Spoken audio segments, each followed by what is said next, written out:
Հայոց ցեղասպանության նահատակների հիշատակի օրվա առիթով Գարեգին II ամենայն հայոց կաթողիկոսն ուղերձ է հղել, որում ասվում է. «Սիրելի բարեպաշտ ժողովուրդ, այսօր Հայաստանում եւ Սփյուռքի համայնքներում ոգեկոչում ենք Օսմանյան կայսրությունում իրականացված հայոց ցեղասպանության մեր սուրբ նահատակների հիշատակը, ովքեր անմահացան իրենց հոգիներում անմար պահելով սերն առ Քրիստոս եւ առ հայրենին»։ Ապրիլի 24-ը խորհրդանշորեն ամփոփում է մեր ժողովրդի հավաքական տառապանքը, որի մեջ խտացված են 1.5 միլիոն մարտիրոսացիալ հայորդիների, հայրենակորույս տարագիր ազգի զավակների, մշակութային եղեռնի ենթարկված մեր վանքերի ու եկեղեցիների, ավերված բնակավայրերի հիշողությունները։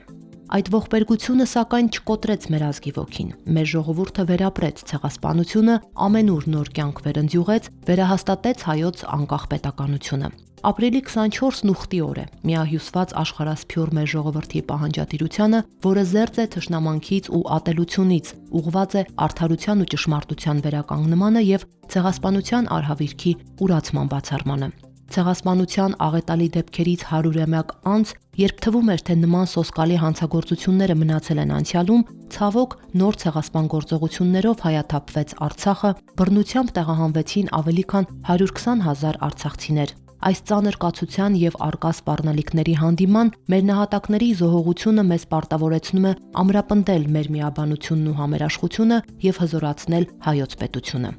Հիրավի համազգային միասնականությամբ է, որ կարող կլինենք արդյունավորելու ջանքերը հայոց ցեղասպանության համընդհանուր ճանաչման եւ արգասավորելու քայլերն ու նախաձեռնությունները հանուն ազգային առաջընթացի եւ խաղաղ ու անվտանգ կյանքի։ Աղոթենք եւ հայցենք, որ մեր նահատակ սրբերի բարեխոսությամբ խաղաղության երկնային շնորհները եւ մեր Տեր Հիսուս Քրիստոսի ողորմությունն ու սերը բաշխվեն համայն աշխարհին, մեր հայրենիքին եւ ժողովրդին, այսօր եւ միշտ։ Ամեն։